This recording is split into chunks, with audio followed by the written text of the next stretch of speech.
Definitely no. Austin, just briefly comment on that. Coach Stephen Keshi, he's funny.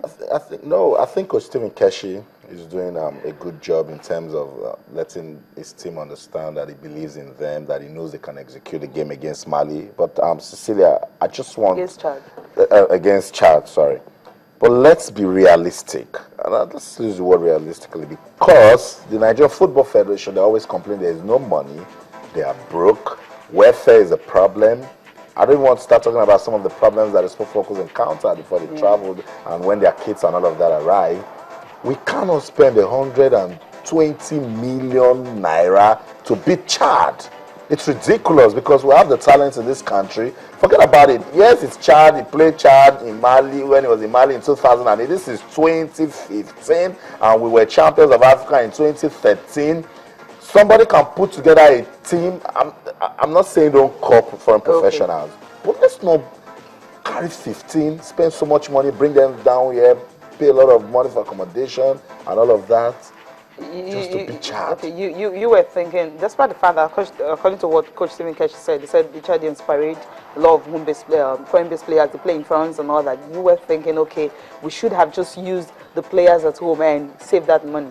I've been in this business for years. Okay, how old are you? I want to know the Chadians that are names in football. Okay. Where in Europe are they playing? In France, that's what he said. The fact that they're playing Nigeria is enough for them to... Come on, we won't talk about golden years of football. Let's go back 98, 94, 98, 2000, even 2002. Okay. When Chad is playing Nigeria, you won't even bother to watch. You just find out the results and get that it ended 5-0. Now, the reason why the focus is on this is simply because we did not qualify for the last Nations Cup. Yes, that's what I'm saying, because he knows that our football has entered a state of emergency. Okay. Who made it so? We made it so. This coaching crew made it so. Sadly, everything rises and falls on leadership. The Nigerian Football Federation should be blamed also, because if we invest in the grassroots, if we put good money into our league and see the quality, like South Africa is playing, they are carrying all their foreign professionals. Where are they? And they'll come and beat Nigeria without your foreign professionals recently. So what's going on? So I'm saying that call your foreign professionals, let them win. Let them win if they can win, but we shouldn't spend over 100 million to beat Chad. Okay, that's what you're thinking. Okay, maybe what the Super Eagles, or rather Coach Stephen Keshi and his technical crew and NFF technical committee can do is to actually build a team at home. Because when we had 26 home-based players were invited for camp and only 8 were actually picked, and you ask yourself why. Okay, I'm not going to go into that, but if they can have a team, first 11 at home, so that when we have games like this, according to Austin, you don't have to spend 150 million to bring him down the place. And of course, Stanley Dingba. Yes, if Stanley Dingba is not playing well for Warri Wolves, if you don't watch him, you wouldn't know that he's the sort of player that you should develop. So we should start thinking of ways. Cecilia, we go through all this all the time. And so look like, oh, maybe because we don't like. Yes, every footballer aspires to go abroad to play football. They want to go to Europe, they'll go Arsenal, Chelsea, they'll go Manchester United. But if it's better in your house, you'll stay here. Okay, all right. Let's just talk athletics. Oh, before that, we'll talk tennis now. ITTF World Championship Junior begins today. Nigeria, of course, we're ready for that. We're ready, but not so ready, because sometimes for other sports, we just go to participate. That's what I'm saying. I've tagged it the second chance for these junior athletes, because it was painful for them not to go to Mauritius. The talk was, where's Nigeria? Where's Nigeria? When Nigeria is there, I mean, it becomes competitive. Yes. So they're going to Egypt now, and it's the world, not just Africa. So the likes of Kinola, the likes of Vivian, the likes of Esther Oribamiche, this is an opportunity for them, because since after the Lagos Open, they've been quiet. And do you nurture talents when you play one competition and the next time we hear about this athlete will be in November? You know, so I think we need to do more competitions as this. Will give us an opportunity to assess them and help them grow. It's really the biggest thing. If they had gone for the one in Africa, the junior championship, I think that would have helped them, put them in good stead in this particular one, because this is the biggest stage and this is the world. Hopefully, Nigeria gets to perform very well. And hopefully after this, maybe they have another tournament where they can also go and not just the Lagos Classics alone. We thank God that Lagos is really doing so well when it comes to table tennis. I believe if not, well, we don't even know where the players will be. Now, quickly we'll talk about athletics before we go on a break. All eyes are definitely in Annabelle right now. The Onisha Grand Prix, Golden League is going to start on Thursday. And of course, all the athletes, everyone, they are ready. Remember, this championship is definitely going to help the athletes prepare for the All Nigerian Athletics Championship and also serves for trials for the Beijing 2015 IWF World Championships and Congo 2015 All African Games. It's a whole lot. And then it's Anambra State. Remember, Innocent Ebunike and Emirion Yali. That's their route. And for the Golden League again, another venue for us to discover talent. I keep saying it. It goes beyond talent discovery. How do you groom them? How do you groom them? If it's going to serve as trials for the All Africa Games in September, this is June.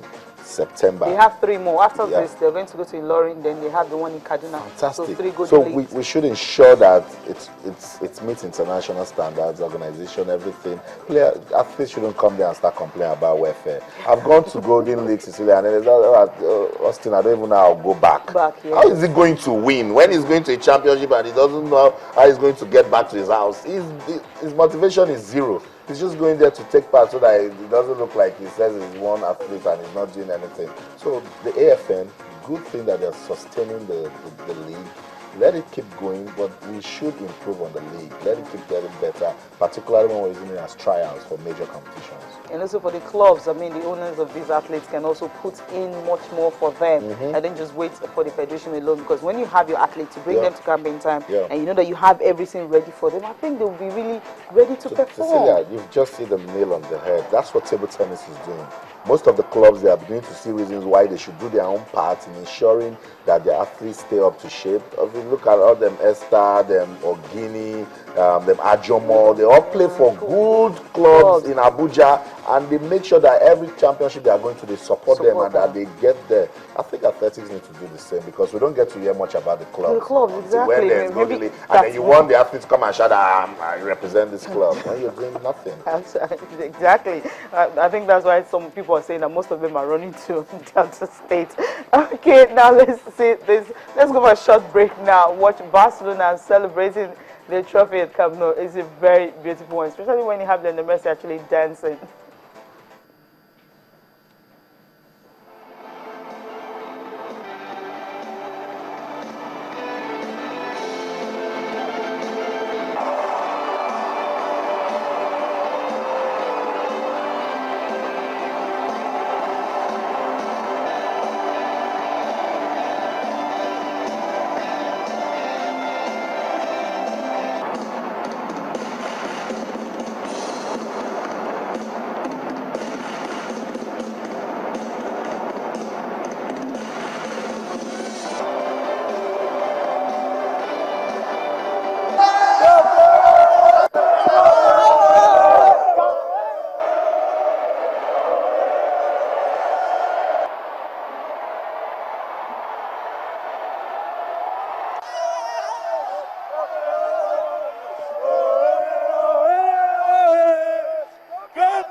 Arsenal players, the victory is sweet, right? Totally sweet, Cecilia. And what a way to bow out for Xavi. About 4 Champions League victories, about 8 league titles, 5 Copa del Rey. What else? 2 Club World Cups, 1 World Cup. What else? What else? The moment you join Barcelona, you're a winner. You just remember a guy from Arsenal. Okay, Arsenal fans, I'm sorry, I have to say this.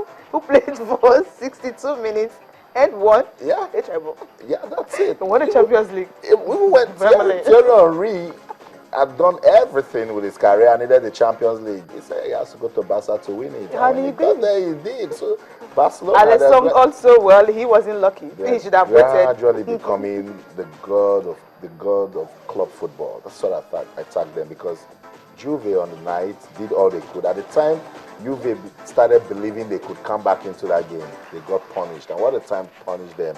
If you look at this Barca team, you just want to start saying to yourself, what's the... I said, anybody can coach Barca, Cecilia. They can just call me and say, look, do you know what? We have all these players. Go and watch FIFA Manager and then play some games and get the instructions and tell these guys, when you have a Messi that can run forever and then punish and commit a defense line, you drop a ball for a rebound for Suarez that is just trying to come and meet then it. You have a Suarez that is opening his mouth like sharks on the defenders and all that. So it's you have like a resilient really midfield. You have a midfield that Pedro can afford to sit on the bench with all his creativity and utility. Can sit on the bench. You're taking off Iniesta. Xavi is coming in. Even as Xavi is going out, I'm sure. There you go. Look at the sort of football he's playing. He gave some top class performance in that final game. Iniesta, of course, man of the match. So when you start talking about the forward and you ignore the midfield, shame on you if you're talking about Barcelona. Good team, truly deserve to win this treble. Arguably the best team on the night of the Champions League. And Cecilia, from this point onwards, keep watching this Barca team, and then you will be convinced that they are the team to beat when we talk about club football. Now I know why Florentino Perez actually sacked Calangiannis. Now he was looking at the fact that, look, we had 22-game winning streak, nothing to show for it, and Barcelona were going for the treble. I think he actually sensed that, and that's why he felt, okay, let's bring in a coach who can. But I don't think unless Rafael Benitez can do that. Now from this one, straight up to, well, a little bit of politics, what's happening in FIFA update. Our Trinidad and Tobago Justice Minister, he's saying that, well, Jack Warner can just go to US and face charges so that they can at least, if you have to say the truth, and if they're going to drop the charges or it's going to be jail, she just face it so that the embarrassment is getting too much for his own country. Let's listen to him. When we listen to him, Austin will react to that. Trinidad and Tobago, I ask you, go to your trial so that we will hear what the facts are and not what you say they are. And when you go, if you are to enter into any plea arrangements, then we hope that what you shall speak shall be the truth and not further fabrications, as we have had to endure this last several years. Let me just say that this is a problem for all of Trinidad and Tobago, and the solution rests in the heart and the conscience and in the hand of Mr. Warner to vindicate us by not absolving himself, by admitting to what he has done, if he has done, because he's entitled to the presumption of innocence like anybody else, but put himself to the trial. Just put yourself to trial. He's saying this because Jack Warner is actually denying that. Quickly, we talk tennis now. Yeah. Stan the man. That's it. He's the man to beat. Cecilia, we kept on saying it that Stanislas Wawrinka has been an underdog for too long. Yeah. You know, after the shadows of Roger Federer. There you go. He's out of it now. You know, after beating Rafael Nadal last year to win the Australian Open, at every glance time, he was getting to the quarterfinals, the semi-finals, and then he would drop. Against Novak Djokovic, he knew he needed to be resilient. Lost the first set. He won the second set. When he got the third set, said, Stan, you can't look back. This is the time to do it. And what a way to stop Novak Djokovic when he was looking towards history. He says it's very, very painful. It's painful. You know, not to have won the full majors. But that's it. Stanislas Wawrinka is the man. Okay, quickly, NBA, of course, LeBron James had triple-double, and that actually ensured that where Cleveland Cavaliers were able to tie the series at 1-1 against Golden State Warriors. 95-93, it ended on the night. Steph Curry, it wasn't his best night at all. Steph Curry managed 19 points. I think about now we should test LeBron James for alien DNA. What? Massive 39 points, 16 rebounds, 11 assists. He pushed the game till overtime and then ensured that it's tied at 1-1. Well, that's it. Thank you so much for being part of the program. Don't forget, Sports Tonight is at 9 p.m. Of course, Austin Okonakman will be there. And Business Morning is up next on China's television. Bye for now.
I love Montreal.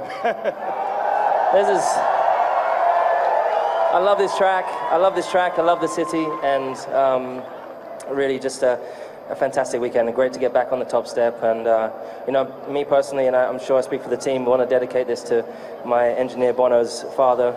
I know it's been a tough weekend for him, but he's been amazing all weekend and helped me win this today. So this is really dedicated to him.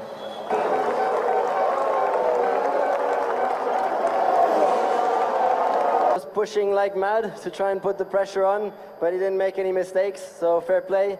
And it was a challenging race, yeah, because we had to manage fuel, brakes, all these things, but same for Lewis, so same for both of us. No, so it was a good race. Unfortunately, couldn't quite make it happen, but second place, still okay.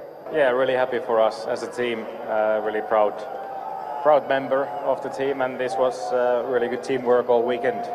And then the mistake Kimi made allowed us to get one position, and we also changed the plan with the strategy during the race, which I thought was really dynamic. So really good job from the team, and it was not bad race from me either.